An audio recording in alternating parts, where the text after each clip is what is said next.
Olá, boa tarde. Estamos no ar com o nosso Visão em Revista pela nossa rádio web, pela nossa página do Facebook da Visão do Vale e também pela Vale TV, né, no programa Estação São Léo.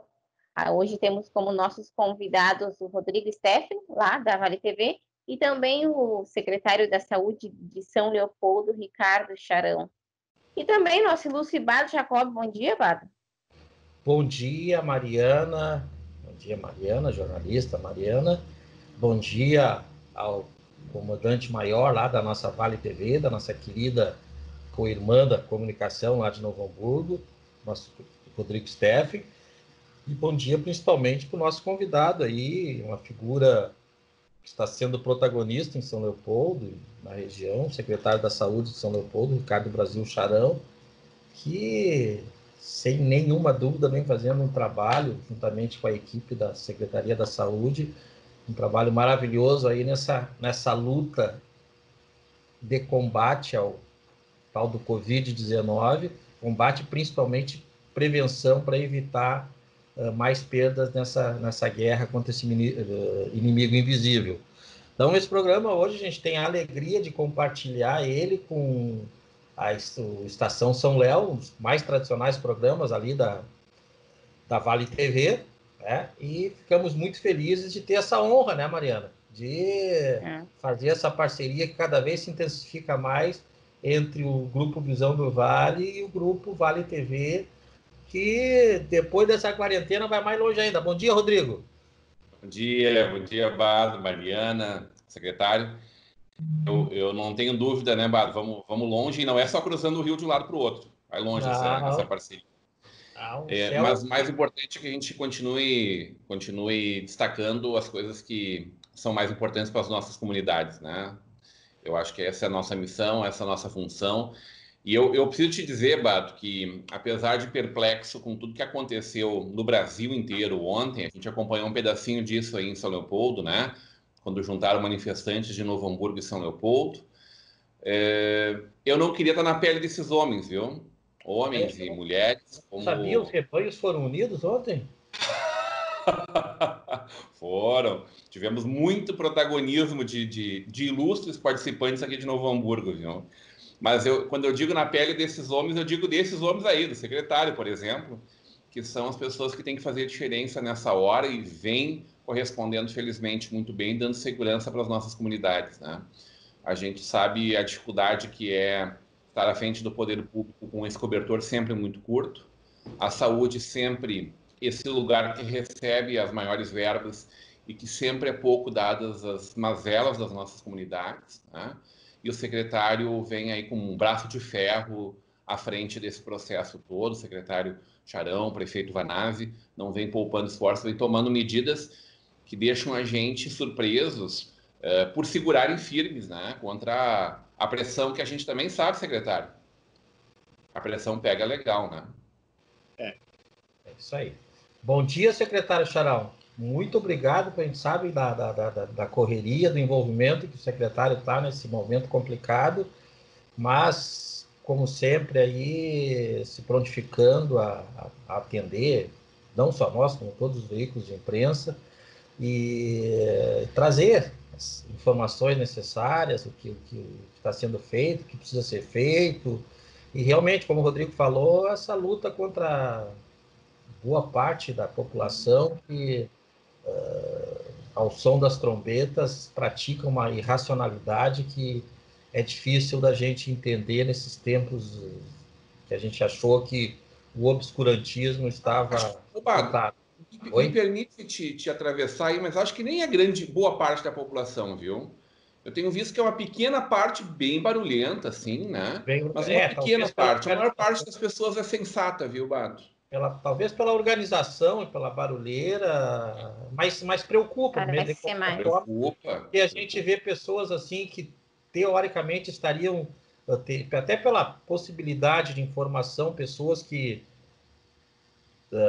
pelo menos em teoria, em tese, são esclarecidas e sendo pelo menos coniventes para não dizer mais coisas com isso aí. Mas tudo bem. Vamos falar do que está sendo feito e é o que interessa e vamos lutar contra isso aí. Bom dia, Charão.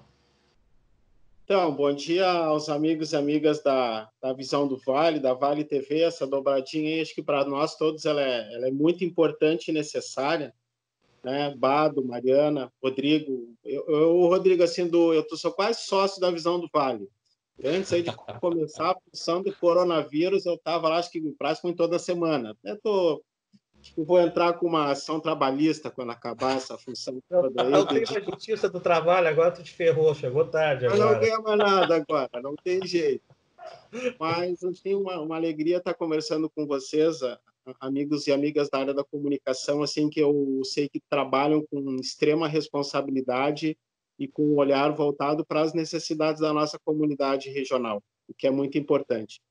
Mas isso que vocês comentavam antes, Rodrigo, eu penso assim, é quase que impossível a gente falar de medidas ou de ações no campo da técnica e da ciência para enfrentar um problema que, com certeza, ninguém de nós aqui imaginava que nós íamos viver, né?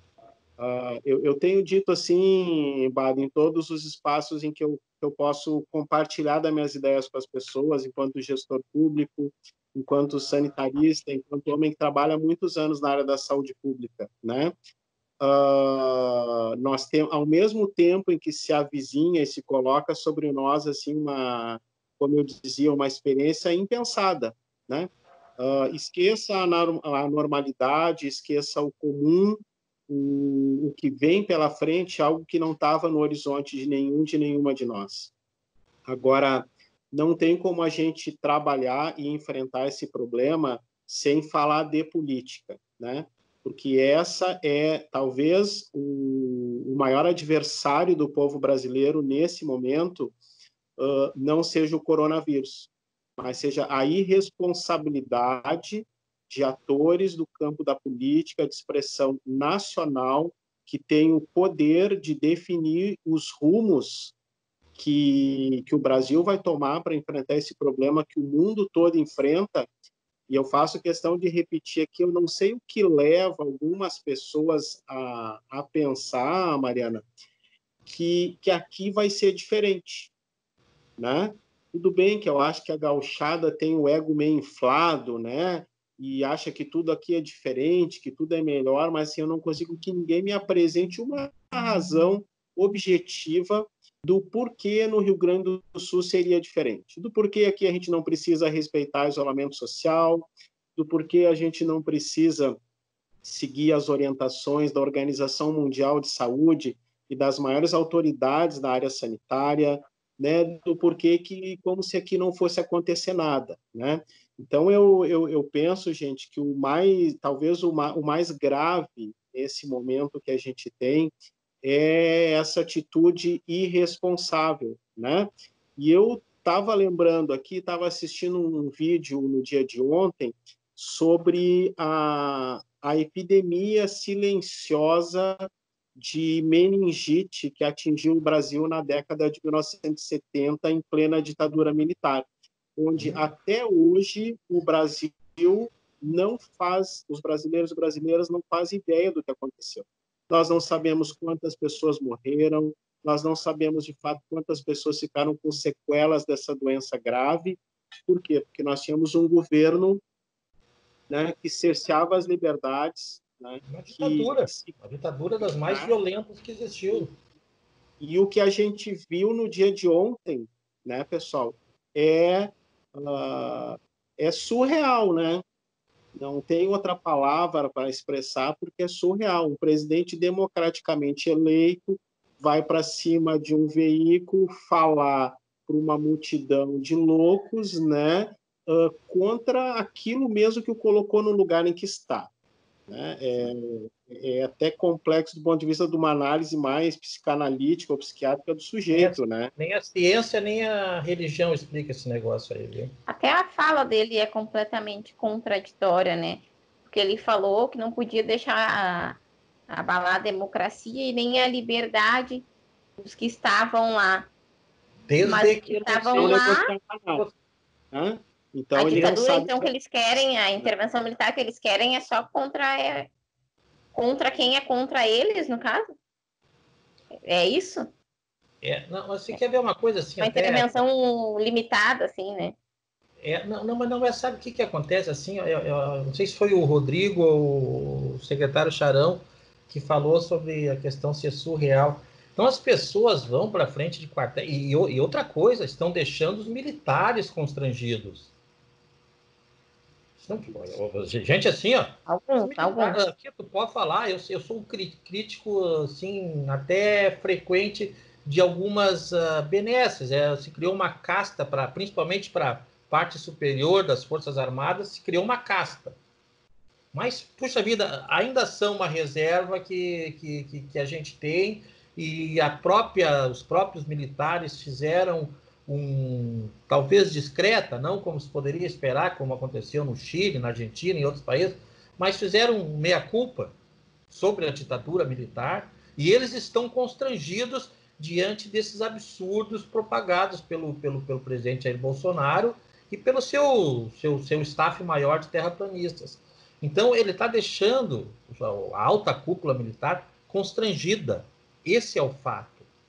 Esse é o fato. E, felizmente, a alta cúpula militar do Brasil está vendo que o presidente não pode ser levado a sério na maioria das coisas que ele propaga. Hoje nós estamos entrando especificamente, eu estou dando uma opinião e assino embaixo sempre. Hoje nós estamos entrando, nós estamos no olho do furacão desse lance do coronavírus, que o pessoal não conseguiu mensurar o tamanho desse negócio ainda todo. Nós precisávamos de um piloto, de um cara para estar no leme comandando essa maré agitada.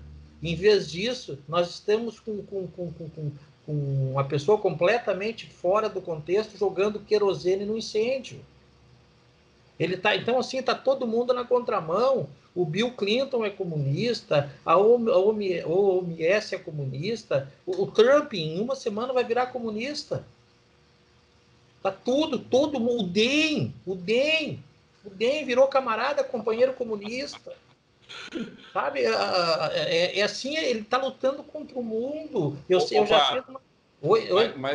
Mas viver para ver o Caiado ser chamado de comunista não tem preço, né? Não. O Caiado, a Mariana é novinha ainda, tu também não é tão antigo assim. Mas assim, o Caiado, na eleição de 1989, era o homem do cavalo branco, o cara da UDR. O Brizola chamava ele de filhote da ditadura. Isso e hoje, né, o Caiado consegue ser sereno, consegue ser um cara... Claro que o tempo ele tem as funções papel de estadista que lhe cabe, né? Incrivelmente, sensato e estadista, né? É muito complicado. O Mandetta caiu no esquecimento no dia seguinte, né? Vamos combinar, exatamente. Né? Isso é o... Claro, era o Mas óbvio, o outro, né? A gente não ouve falar. Ali, né? Que tinha o holofote nacional, que vinha sendo um bom porta-voz, né? Bastante eloquente, comunicativo. E acho que tentando implementar as políticas que o secretário Charão também acredita, né? Mas morreu. Tem que ver assim, já entrando agora assim nessa questão do coronavírus, que a gente quer aproveitar bastante a participação do secretário Charão. Ontem à noite, que a gente está ligado em tudo que é mídia, tudo, eu acho que foi para a CNN. É tanta mídia, até, a gente sabe, tem 3 televisão ligado em tudo que é canal.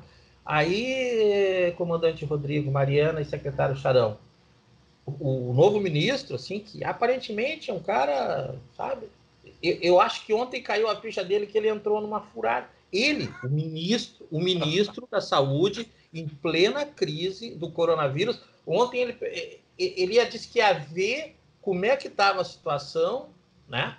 Para ver os dados. Mas os dados o Ministério da Saúde está publicando todos os dias, né? E aí ele disse que ia tomar pé da situação para daí fazer uma avaliação. Imagina a gravidade disso aí, né? Então, mas ainda bem que os estados e principalmente os municípios estão tendo o profissionalismo e a responsabilidade de tratar esse assunto com a seriedade que ele merece. Secretário Charão, assim, como é que está a situação aqui em São Leopoldo e, por consequência, na região, já que a gente está com o Rodrigo aí de Novo Hamburgo, nosso parceiro, como é que está a situação assim no dia de hoje? Porque vocês fazem uma avaliação praticamente diária, né? Isso. Não, Bado, ainda que a gente deva realçar aqui o papel importante que alguns governadores estaduais, nem todos, né? Nem todos, mas boa parte deles vem tendo esse processo, assim como os prefeitos. Qual é a grande questão que se coloca agora, além dessa mensagem dúbia, confusa, aparentemente sem lógica nenhuma, que o presidente da República e parte do staff do primeiro escalão do governo federal passa, né?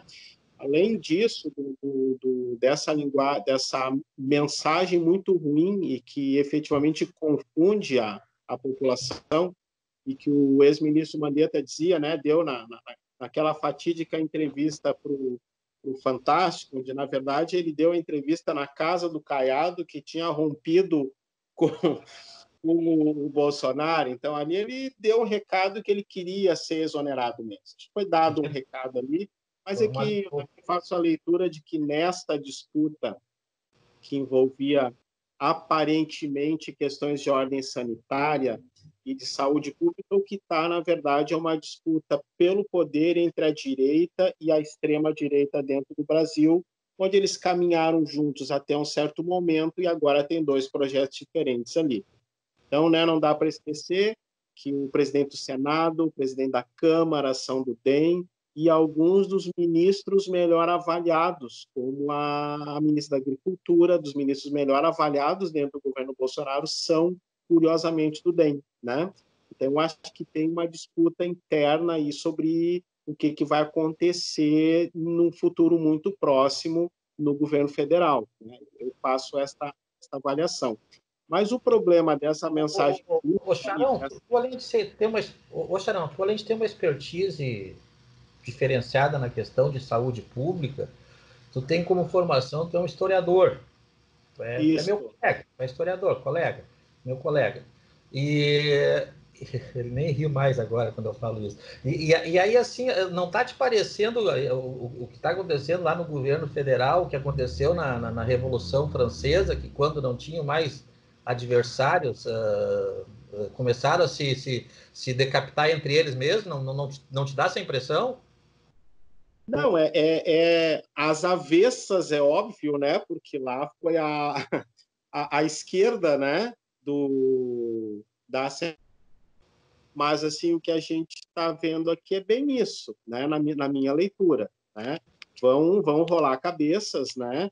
E é uma disputa interna a esse grupo, a esse condomínio do poder, vamos dizer assim, absurdamente complexo, que vai desde uma ala militar até terraplanistas, passando por ruralistas, por genocidas, por milicianos, por tudo que tu possa imaginar, que esse condomínio de poder que compõe o governo federal hoje, né? Com poucas mentes lúcidas ali no meio e que primem por aquilo que é o essencial para a democracia, que é o respeito ao diálogo e à composição. Isso é democracia. A democracia não é uma coisa pronta, né, gente? E ela tem tudo a ver com saúde pública, por quê? Porque nesse momento que a gente está no Brasil, estados e municípios, por melhor que prefeitos e governadores tenham disposição a enfrentar o problema, e eu aqui não é porque eu componho a equipe do prefeito Arivanazzi, mas eu tenho que, de público, elogiar pela postura dele desde o início, pela sensatez, pela disponibilidade dele em aprender e ouvir as autoridades sanitárias. Ele está lendo muito, ele está acompanhando o que está acontecendo no mundo, ele está conversando com pessoas do exterior, ou seja, ele se preparou para isso, né? Então, todas as medidas que a gente vem tomando, elas são resultado desse processo de preparação que, no nosso caso da Secretaria Municipal de Saúde, nós iniciamos lá em janeiro, quando tivemos aquele primeiro caso suspeito do Brasil, que casualmente foi aqui em São Leopoldo, né? O cidadão que tinha voltado de viagem da China e depois a gente verificou, foi constatado que, na verdade, era um caso de H1N1. Mas a consequência danosa para a população de forma geral, nesse momento dessa postura do governo federal, é o quê? É que quem tem os recursos no Brasil é o governo federal. Estados e municípios não têm recurso, né? Isso passa por essa discussão longa e antiga sobre reforma tributária, sobre reforma fiscal, sobre essa distribuição completamente equivocada dos recursos públicos no Brasil, onde quase, acho que em torno de 60% deles, ou quase, são concentrados na União, enquanto quem efetivamente presta os serviços públicos e desenvolve as políticas públicas são os municípios e são os estados. Então, o que é grave desse momento, me parece, Rodrigo, assim, é que essa ajuda não chega, ela chega muito lentamente, né? A mesma coisa a gente deve dizer quando nós estamos falando da renda mínima, né, para a população mais afetada. Ou seja, R$600 nós sabemos que não é nada, e você esperar 3 semanas, 4 semanas, 1 mês e meio, o que é isso? Né? O que é isso quando a gente olha o que é o valor de uma cesta básica? Né? E o que representa R$600? É importante?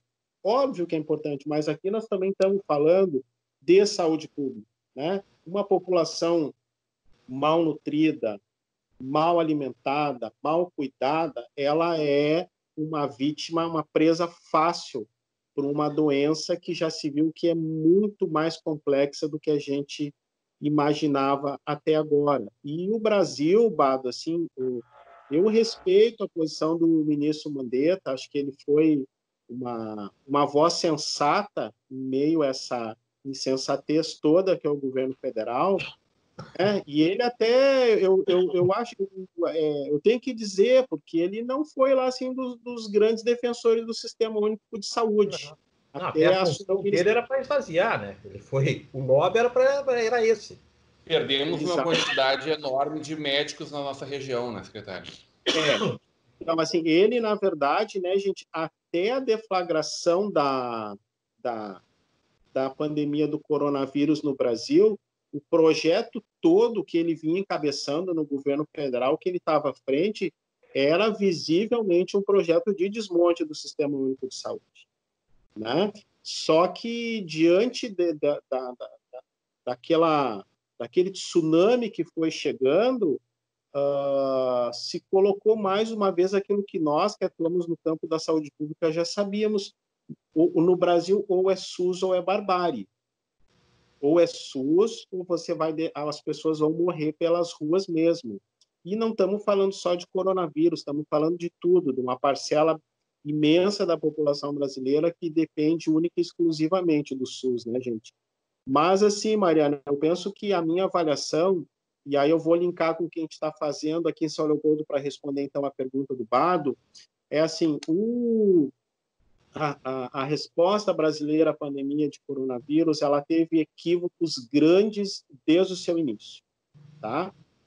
Porque qualquer autoridade sanitária no mundo sabia que quando eclodiu os primeiros casos na China, e isso saiu, né, e chegou à Europa, por exemplo, à Itália, qualquer pessoa sabia que isso ia se espalhar pelo mundo inteiro. A gente vive num mundo globalizado, não há controle de fronteiras, né?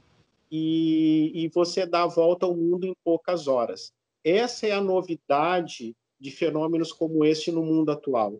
Antes você levava 2 meses para atravessar o Atlântico de navio, ou seja, morria todo mundo antes de chegar no outro continente. Isso mudou. Em poucas horas você sai da China e está em São Leopoldo. Né? E veja o impacto que isso tem e terá, e será cada vez maior no futuro próximo. Vocês podem ter certeza e anotar isso. Né?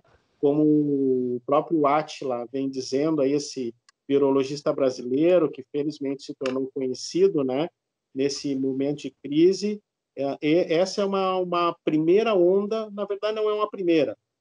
Nós tivemos o H1N1, a MERS, né? Assim, vocês vão observar que essas ondas elas vêm se dando num espaço de tempo cada vez menor, com mais intensidade e maior gravidade. Porque aí vão entrar todas as questões da interferência do ser humano no ambiente, né?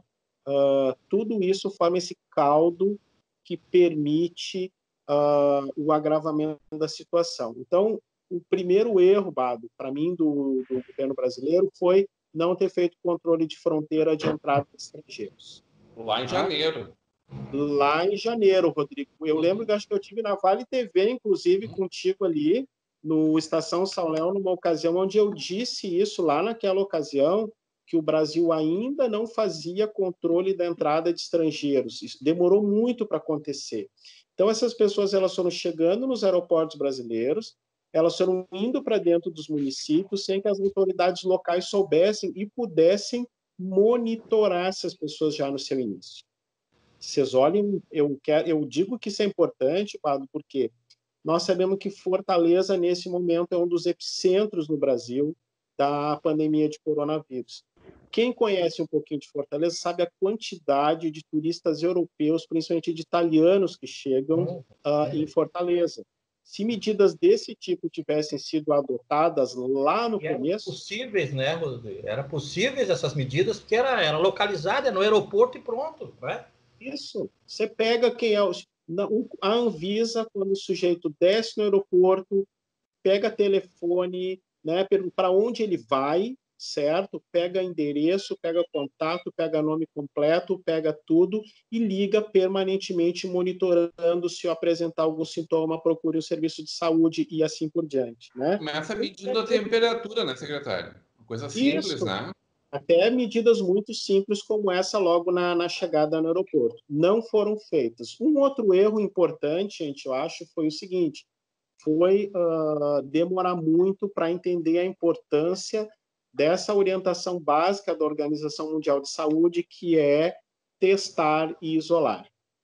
Né? Por que a gente acaba tendo que adotar um isolamento em massa? Né? Ou adotar o termo correto é distanciamento social. Tá? Não estamos falando de isolamento e nem de quarentena, estamos falando de distanciamento social. Por que é importante?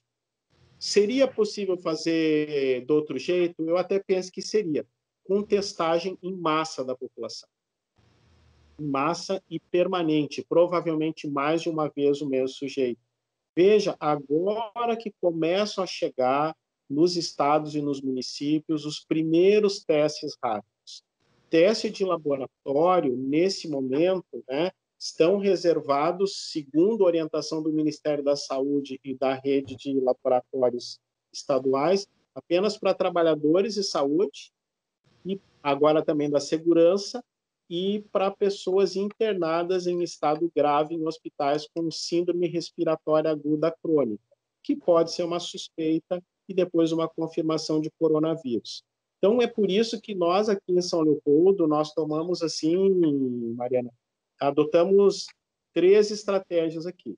Uma primeira foi junto com a Associação dos Municípios do Vale do Rio dos Sinos, com a ANVARS, né, que eu sei que vocês também conhecem, o prefeito Vanazzi, junto com esses outros prefeitos, assinou um convênio com a FEVALE, com o laboratório da FEVALE, para fazer os testes de coronavírus. Isso, para nós, representou um avanço importante, tá? Porque enquanto os resultados do laboratório central do estado lá assim, estavam levando em torno de uma semana para chegar, nós conseguimos em 24 horas ter resultados. Depois disso, nós organizamos aqui o laboratório municipal. Então, o nosso laboratório municipal... O secretário Charão, só para linkar com isso aí, o Rodrigo, tu está muito silencioso, tá? Teu silêncio não preocupa. A gente está aprendendo, né? O secretário Charão, o laboratório, eu vi assim, aquelas críticas que a gente tem que conviver em relação à abertura, assim, o que eu vi de escritos aí, em matérias do Visão do Vale e outros comentários, não sei se seria possível explicar por que o laboratório de São Leopoldo, o laboratório municipal, não estava funcionando. Acho que isso é importante nessas alturas do campeonato. Teria como explicar isso aí para nós? Sim, claro. Não, o laboratório municipal de São Leopoldo ele nunca teve fechado, né? Na verdade, esse laboratório, ele até 2014, Bado, ele tinha um objetivo, certo? Isso em governos anteriores, o que aconteceu? A prefeitura municipal decidiu terceirizar os laboratórios de rotina, os exames de rotina para um conjunto de laboratórios credenciados. Nós mantemos isso, mas em 2014, 2014, o Laboratório Municipal de São Leopoldo ele recebeu um outro destino, e eu até tenho relação com isso mesmo, não trabalhando em São Leopoldo. Eu, à época, era coordenador do Programa Estadual de DST-AIDS, da Secretaria da Saúde do Estado, e nós era nosso projeto estratégico, à época, ampliar, capilarizar o número de laboratórios para exames para HIV no Rio Grande do Sul, porque nós ainda éramos o estado com o maior número de casos de AIDS no Brasil, né? E tínhamos uma defasagem grande nesse sentido. Então, nós, na época, decidimos, diante de outras candidaturas também, por instalar um laboratório para monitoramento de CD4 e carga viral. São exames para monitoramento de pacientes com HIV ou com AIDS, que devem ser feitos regularmente. Então, o Laboratório de São Leopoldo, em 2014, ele foi habilitado para isso. Se você for ali fazer uma visita, são bem-vindos para uma visita ali no prédio do Oswaldo Aranha. Ali a gente tem um laboratório com equipamentos de última geração, né, equipamentos extremamente modernos, e com uma capacidade de produção muito grande.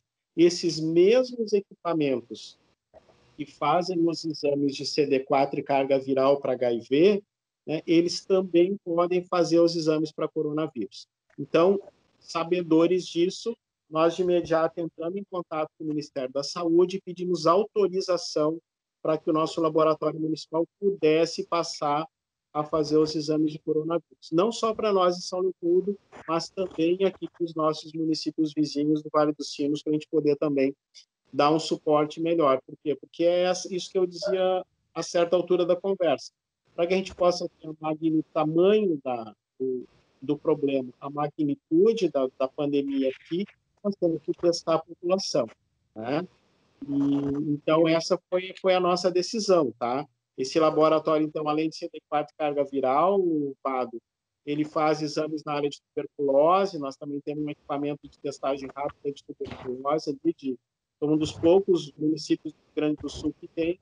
Fazemos o chamado PDRL, que é um outro exame para acompanhamento e monitoramento dos casos específicos, tá? Então, eu não sabia dessa intensidade que tinha a atuação do laboratório. Eu achei, desculpe, perdoa a minha ignorância, eu achei que ele tivesse fechado e o governo municipal, numa ação de emergência, estivesse reabrindo ele. Talvez a desinformação nossa, né? Nossa, nós temos essa responsabilidade de passar a informação. Acho que nós também, na administração municipal, nós pecamos em dar visibilidade a isso. Até convido passada, esse momento que a gente vive, vocês possam conhecer, porque é um laboratório muito bem equipado que nós temos nesse momento, uma equipe extremamente qualificada. Né? Nós temos pessoal em nível de doutorado trabalhando no nosso laboratório municipal. Tem forte laboratório de São Leopoldo, né? E fazendo exames que exigem de muita complexidade e exigem um nível de segurança muito alto desse laboratório. Nós estamos trabalhando ali com agentes, vírus e outros agentes de extrema, muita transmissibilidade. Então, ele é um laboratório de alta segurança. Tá? E, então, tanto pela Fevale quanto pelo laboratório municipal, e agora, então, pelo laboratório da Hemocord, ali no Tecnocinos, com quem nós também estamos no momento final de ajustar uma parceria, a nossa ideia é poder realizar um grande número de testes aí, testar a população de São Leopoldo, né, para que a gente possa ter embasamento técnico, dado científico, para orientar as nossas tomadas de decisão na política, no momento em que, como o Rodrigo dizia no início da nossa conversa ali, a pressão política é muito grande, principalmente de alguns setores da economia. Secretário, qual é a capacidade do nosso laboratório em São Leopoldo hoje, de processamento? Hoje... Como faz a chegada desses insumos, né? Via ministério? Vocês avaliam a compra direta? Não, nós já fizemos uma compra direta, tá? Nós, inicialmente, adquirimos, junto com os demais municípios da Anvares, junto ao laboratório da Fevale, em torno de 750 exames para coronavírus. Nós ainda estamos usando esses exames do laboratório da Fevale, afinal, nós também assumimos um compromisso com os demais municípios parceiros da associação ali, né? Temos que honrar esse compromisso. A universidade também, né, assumiu um ônus financeiro com isso. Passado isso, então, Rodrigo, nós começamos a realizar os exames do laboratório municipal. O nosso laboratório municipal ele tem condições de fazer 96 exames por dia, tá? Rodando 30? uma vez. Se nós conseguimos colocar ele para rodar 2 vezes, ou seja, trabalhar diuturnamente, aí nós temos condição de fazer em torno de quase 200 exames de coronavírus por dia.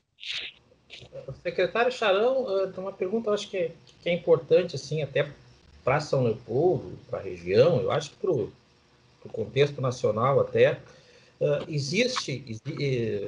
gente vê muita especulação e a gente tem que ter os cuidados para não propagar qualquer tipo de coisa que possa agravar a preocupação e a tensão da população como um todo. Está existindo não sei se o termo é esse, uma subcontagem, ou não estão assim entrando nas estatísticas, estão assim no universo de 10, está entrando nas contagens oficiais 20%, 30%, sei lá qual é o percentual. Existe essa defasagem entre os casos reais e as contagens oficiais? Isso é fato? Bado, isso é fato. Por quê? Porque o Brasil, no lugar, se o Brasil tivesse, como eu disse, planejado, certo? Melhor esse processo e tivesse ele tivesse entendido o recado da Organização Mundial de Saúde da necessidade da testagem em massa, veja, a Alemanha hoje, se eu não me engano, é a partir de hoje, a Alemanha vai começar a levantar gradativamente as medidas de isolamento social. Eles não vão liberar tudo de uma vez. Eles hoje iniciam o processo. Mas lá naquele país atrasado de terceiro mundo, lá tem isolamento social? Como é que só um pouquinho? Aqueles comunistas é só o que me falta dizer isso aí. Agora eu não estava sabendo disso. Né? Pois é, né, Fábio? Mas é o que eu converso diariamente com amigos, com ex-colegas que moram na Alemanha nesse momento, em Göttingen, universidades, estão ligados lá ao meio universitário na Alemanha, e eles falam, assim, inclusive, do quanto, do ponto de vista psicológico, foi difícil, porque as medidas foram extremamente duras na Alemanha, extremamente duras com relação ao isolamento social. Coisa de comunista, né? Coisa de gente burra, que não tem recurso tecnológico, que não tem nada, mas eles, se eu não me engano, os dados até o último final de semana, eles são o país com o maior percentual de testes realizados por habitantes. Então, eles investiram maciçamente na testagem. E eles têm a melhor estrutura de tratamento intensivo do mundo. Do mundo maior. Claro, isso daí é proporcional, né? O Rodrigo... Tanto que a baixa mortalidade deles, Bada, ela está relacionada para mim a 3 coisas, né? Primeiro, quatro elementos para mim, talvez. Eu assisti outro dia na Deutsche Welle o pronunciamento da primeira-ministra, né? Da Angela Merkel. Ou seja, quando você assiste o pronunciamento da Angela Merkel e assiste o pronunciamento é só uma gripezinha, né? Assim, dá vergonha, né? Dá vergonha. E veja bem, Bado, e eu acho legal isso, a gente citar, porque isso não tem nada a ver com direita e com esquerda. A Angela Merkel é a primeira-ministra de um partido de direita. Né? Conservador de centro-direita. Na Alemanha, gente, há décadas praticamente, né? Antes da Angela Merkel, foi o Helmut Kohl, ou seja, uma escola de política de direita, pequenas incidências do SPD, da social-democracia no meio, e aí disse isso mesmo, não tem nada a ver com direita e esquerda, né? É um Estado preocupado em garantir o bem-estar da sua população de fato, independente de quem está sentado na cadeira, têm um viés ideológico para um lado ou para o outro.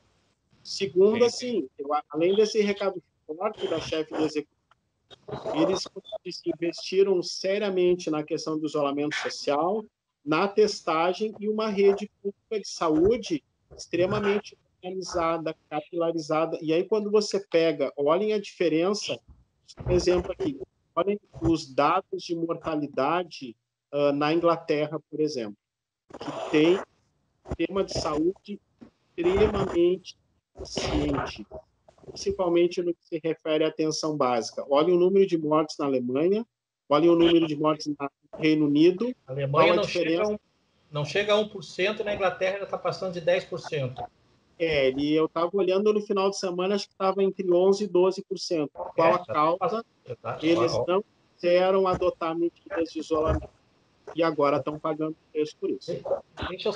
Rodrigo, como esse programa, ele é, como é que diz, é uma jornada dupla, use e abuse um pouco aí do secretário Serão, Rodrigo, senão eu vou ficar... Eu venho primeiro aprendendo bastante com o secretário, né, e evidentemente também o que ele fala vem de encontro com o que a gente tem olhado o mundo afora, né, uma profunda crítica do The Guardian em relação ao primeiro-ministro da Inglaterra, né, em torno do programa de testagem britânico que é uma vergonha, né? A avaliação pública que é feito lá é vergonhoso esse programa. A Merkel entra no detalhamento na explicação dela, né? Que nos deixa muito seguros quando a gente ouve um líder falando dessa forma, né? De que a transmissão ela deve se dar de 1 para 1,1. Quer dizer, no máximo, uma pessoa poderá infectar mais uma pessoa, 1,1. Se for 1,2, o efeito é tal. Se for uma pessoa infectando 1,3 pessoas, é o caos daqui a X tempo. Quer dizer, é muito sensato e, ao mesmo tempo, científico, né? É o crescimento exponencial que o vírus normalmente pressupõe, ele é barrado pela inteligência de saúde, né? Pela inteligência que a Alemanha, no caso, tem, que a Suécia, por exemplo, não teve, né? A Suécia se restringe a ser um país pequeno, com 10 milhões de habitantes, um número de infectados gigante, uma quantidade de mortes maior do que a Alemanha e crescente, né? Proporcionalmente muito maior que a Alemanha, né? Secretário, o nosso governador, na última semana, anunciou um afrouxamento das medidas, né? Rio Grande afora, num primeiro momento incluindo a região metropolitana da Serra, depois sucumbiu também ao apelo político daqueles prefeitos lá que assumiram responsabilidade para si. Aqui na região a gente teve uma cisão aí da nossa Associação dos Municípios do Vale do Rio dos Sinos, né? Algumas cidades, como Dois Irmãos, com o protagonismo da prefeita Tânia, puxando para si a responsabilidade, inclusive indo direto ao governador sozinha, depois entrando com mandado de segurança contra o poder do governo, pela abertura do comércio em Dois Irmãos e as cidades ali em Costa da Serra, também em Morrói. Prefeito de Campo Bom, a mesma atitude, né? Nem conversou muito, já foi direto mandado de segurança. A prefeita Fátima, em Novo Hamburgo, optou por uma solução, vamos dizer, como boa tucana, né? Em cima do muro ali. Liberou um pouco, mas não liberou muito.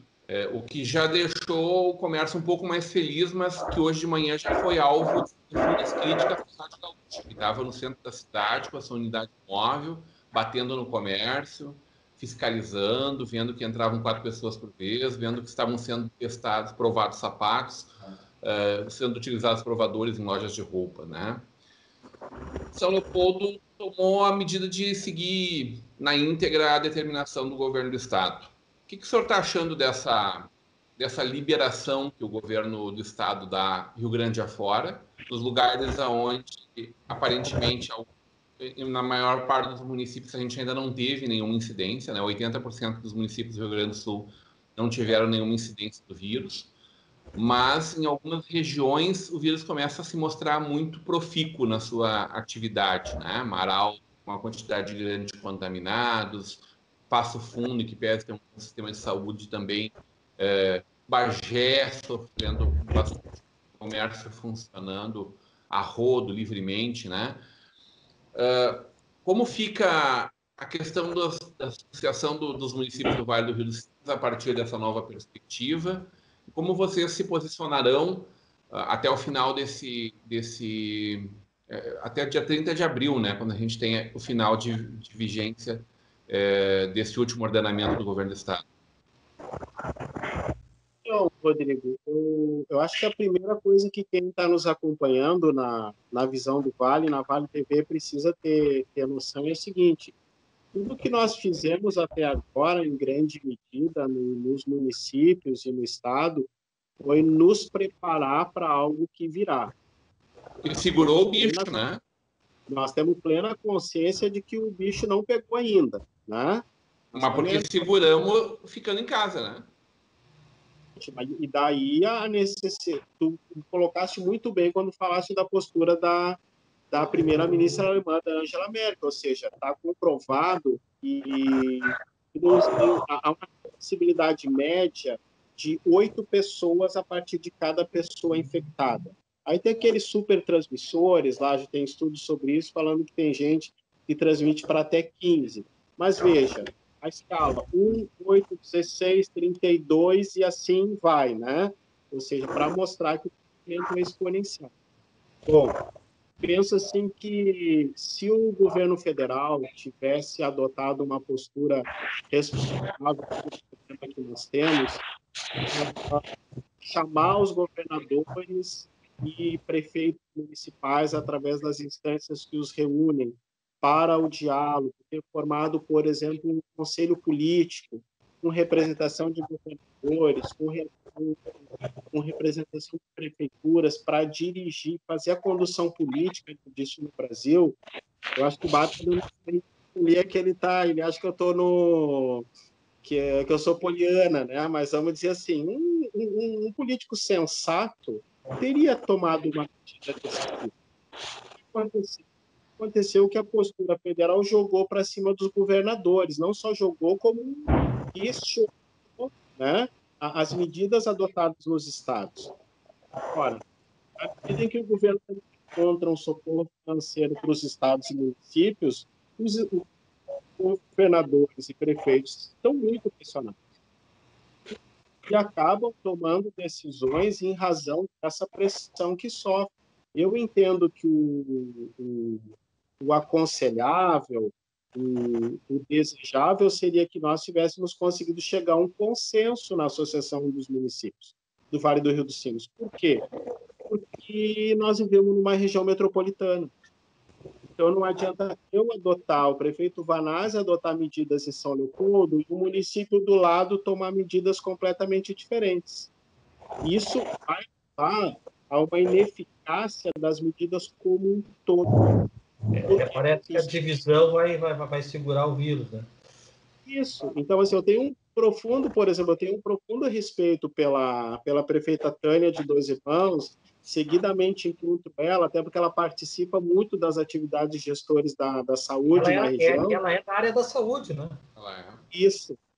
Mas, assim, também um equívoco da gente achar que abrir a atividade econômica como um todo vai fazer com que as cadeias produtivas funcionem.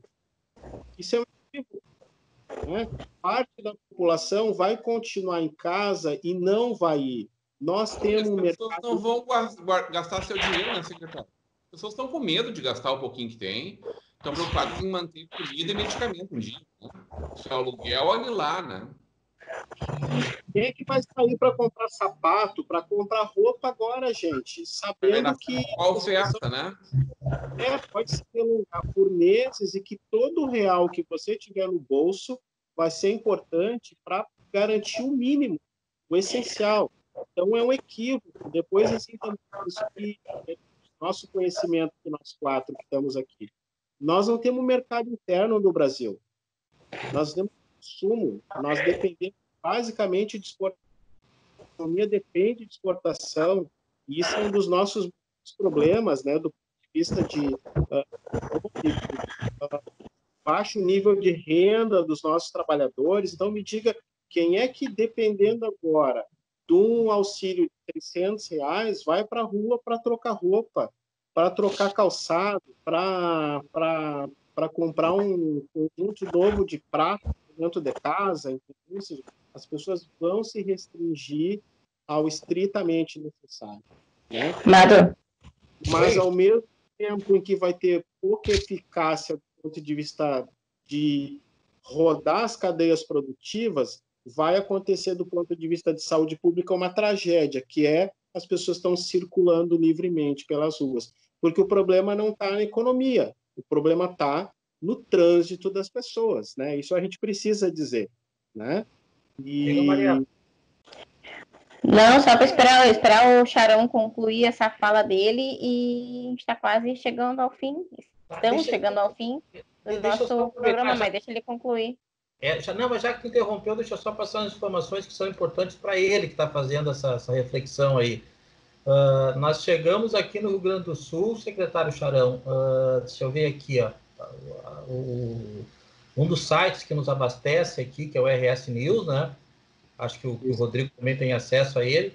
Aqui, Rio Grande do Sul registra 889 casos confirmados e 27 mortes. Isso é essa informação há poucos minutos aí. E também está chamando a atenção, Rodrigo, Mariana e secretário Charão, que a gente recebe informações de todo o interior do estado aqui.